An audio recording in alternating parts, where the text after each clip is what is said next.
మీ కుల కట్టుబాట్లు, మీ సాంప్రదాయాల కన్నా నువ్వు నన్ను ఎక్కువ ప్రేమించగలవా అన్నాడు కదా ఆయన. అడుగుతాడు ఆయన. కరెక్ట్గా క్రిస్టియన్ బిలీవర్స్ అందరూ దొరికేది ఎక్కడ చెప్పినా పెళ్లి దగ్గర దొరుకుతారండి. ఖచ్చితంగా ఎక్కడ? పెళ్లి దగ్గర ఖచ్చితంగా దొరుకుతారు. పెళ్లిలో జాకెట్ ముక్కల దగ్గర నుండి కార్డులకు పశువు రాసే వరకు, అక్కడి నుంచి రాటేసే వరకు, రాట దగ్గర నుంచి తోరణాలు కట్టేంత వరకు, తోరణాల దగ్గర నుంచి దేవుణ్ణి ఎక్కిరించేలా మెడలో తాలిబొట్టు కట్టేంత వరకు అడుగు అడుగున ఆయన అవమానిస్తూ, అడుగు అడుగున ఆయన గుండెలను గుచ్చేస్తూ, నేను ప్రేమిస్తున్నానని చెబుతూనే ఆయనకి ఇష్టం లేని పనులు మనం పెళ్ళిళ్ళలో ఎన్ని చేయని చెప్పండి. నా జోన్లో ఒక సహోదరుడు ఉన్నట్టు, ఆయనకి పెళ్లి సెట్ అయింది. ఆయనకు పెద్ద ప్రాబ్లం ఏంటో చెప్పనా, ఆయనకి లేట్ మ్యారేజ్ అవుతుంది.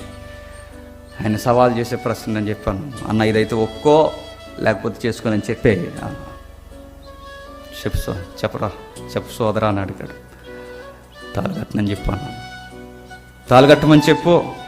ఎందుకు తాళగట్టను? I'm believer, Christian believer.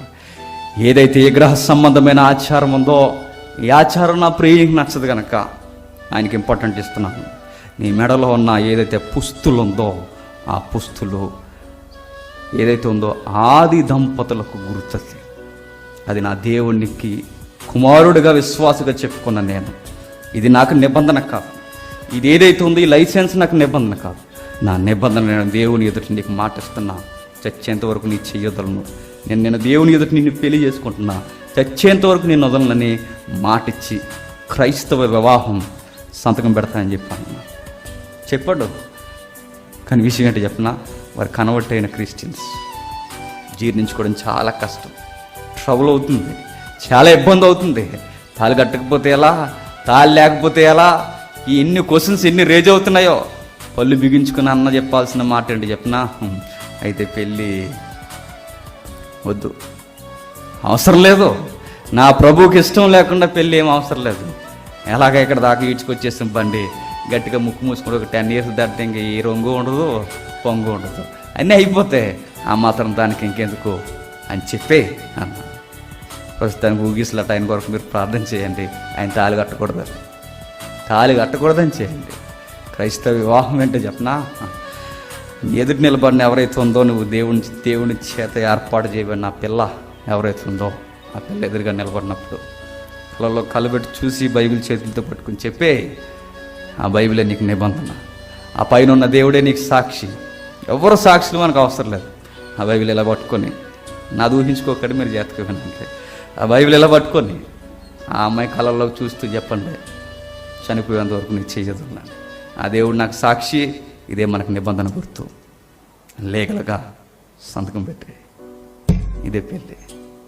నేను అంటున్నాను, మీరు నన్ను ప్రేమిస్తే మీ పెళ్ళిళ్ళలో మీ ఆచార సాంప్రదాయాల కన్నా నన్ను మాత్రం మీరు ఎక్కువ ప్రేమించాలి. అవును ప్రభు, బేపనుడి దగ్గర కూడా వెళ్ళం ప్రభు అని చెప్పండి. వెళ్ళకండి, ఆయనకి నచ్చదో. అవును ప్రభు, నీ సన్నిధిలో మేము ఉంటే మాకు ముహూర్తాలు ఏంటయ్యా, జీవితాన్ని ఇచ్చావు, జీవాన్ని ఇచ్చావు, నిలబెట్టావు, నడిపిస్తున్నావు. మా జీవితం ఏదైనా నువ్వు నిర్ణయించేదే, మాకు ముహూర్తాలు ఏంటి స్వామి, నీ చిత్తమే మా చిత్తం చెప్పండి. ఎక్కే విషయం ఏంటి చెప్పనా, మరి కనీసం ఏంటవి అక్షంతలు లేకపోతే మరి శుభశకునం కాదంటారు. శుభం పలికేవాడు, శుభం జరిగించేవాడు పైన ఉన్నాడు. ఎంతమంది అక్షంతలు ఎంచుకుని ఎంతమంది సుఖంగా ఉంటున్నారు చెప్పండి, ఉన్నారా? లేరు. ఎంత పశువు కలిగితే ఆ కాపర్లు ఎంత పచ్చకుంటున్నాయి చెప్పండి, ఉన్నారా? ఎన్ని మామిడాకులు కట్టిన పెళ్ళిళ్ళు ఆకుల్లో పచ్చగొన్నాయి చెప్పండి, ఉన్నాయా? ఉండవు. కారణం ఒకే ఒక్కటే, శుభం జరిగించేవాళ్ళు నువ్వు ఉన్నావు. ఆ శుభం పలికేవాడు ఎవరో, ఆ పైన ఉన్నవాడు. ఆయన జోన్లోకి రండి. ఏదైతే అయిపోయింది, పోనీ ఇక నీ సెలక్షన్ రాంగ్ అయిపోయింది, నీ సెలక్షన్ రాంగ్, నువ్వు తప్పుడు అమ్మాయిని సెలక్షన్ చేసేసుకున్నావు, జరిగింది ఏదో జరిగిపోయింది. కానీ నువ్వు చేయాల్సింది చెప్పనా, గతం గదా ప్రభువా, ఇదిగో నీ చేతుల్లోకి నేను వచ్చేస్తున్నా, నీ చేతుల్లో నుంచి నేను ఉండాలి, నా లైఫ్ నువ్వే డిజైన్ చేయని ఆయనకు మాట ఇచ్చే ఆయన చూసుకుంటాడు. ఇన్ని చేయాలి మనం. క్రైస్తవ పెళ్ళిళ్ళు ఎంత ఉంటుంది, కుల కట్టుబాట్ల వైపుకి వస్తే మా కులంలో ఎవడు ఇలా చేసుకోడండి, ఏంటండి ఇది అంటే ప్రభు అడుగుతాడు, నీ కులం కన్నా ఎక్కువ నన్ను ప్రేమించగలవు అంటే మా ఊళ్ళందరూ ఏమంటారో అనకూడదు. వాళ్ళు ఏమంటారో, అసలు మా ఇంటికి వస్తారంటారు భోజనానికి, అవేమి అడగకూడదు, అవన్నీ అవసరం లేదు. మీరు గుర్తుపెట్టుకోండి, మా కులం నన్ను ఏం చేసినా పర్లా. కొన్ని క్రైస్తవ సాక్ష్యాలు ఉన్నాయండి, వారి క్రైస్తవ్యానికి పెద్ద పెట్టేసినందుకు వారు కులం నుండి, స్థానిక కులాల నుండి, ప్రాంతాల నుండి వెలివేయబడ్డారు. కారణం ఏంటో చెప్పనా, వారి దేవుని కొరకు కులాన్నే పక్కన పెట్టారు. ఎందుకంటే అది ఒక విగ్రహ సంబంధమైన ఆచారంగా కులం కన్నా మన దేవుడిని ఎక్కువ ప్రేమించాలి. ఇంకా ఎన్ని ప్రశ్నలు ఉన్నాయి ఆయనకి, ఎంత నేరుగా ఆయన ప్రశ్న అడుగుతున్నాడంటే, నన్ను మాత్రమే ప్రేమించాలి, నన్ను మాత్రమే ప్రేమించాలి, నన్ను మాత్రమే. ఇదేం స్వార్థం అండి అనుకోకండి, అది పరిపూర్ణమైన ప్రేమ. నా శబ్దము తప్ప నీ జీవితంలో ఏది ఉండడానికి వీల్లేదు. నిజంగా చెప్తున్నాను, సీరియస్గా లవ్ చేసుకున్న భార్య భర్తలు ఎందుకన్నా లవ్ అంటే మీరు ఎక్కడికో పోతారు. సీరియస్గా లవ్ చేసుకున్న భార్య, నిజంగా లవ్, ఖచ్చితమైన ప్రేమ ఎక్కడ ఉంటుంది చెప్పిన, దాంపత్య జీవితంలో ఉంటుంది. సీరియస్గా ప్రేమించుకున్న వాళ్ళ మధ్యకి వాళ్ళ దగ్గర గొడవలు వస్తాయి. ఎప్పుడైనా మీరు అబ్జర్వ్ చెవి పెద్ద చేసి ఒకసారి వినండి. ఆ గొడవలు విన్నప్పుడు పెద్ద గొడవ అయిపోద్ది. ఆ గొడవ అయిపోయిన తర్వాత గొడవ ఎందుకు వచ్చిందని మీరు ఆరాధిస్తే గొడవ కారణం ఏంటి చెప్పకుండా ఊరెళ్ళింది, అదే గొడవ. అంతే. మనం అనుకుంటే ఆ మాత్రం దానికి అంత గొడవ, అంత అవసరమా అధ్యక్ష అనుకుంటాం మనం. అది నీకు నాకు ఎక్కదు, కానీ ఆయన జోన్లో నీకు చూడు, అది చాలా సీరియస్ మ్యాటర్.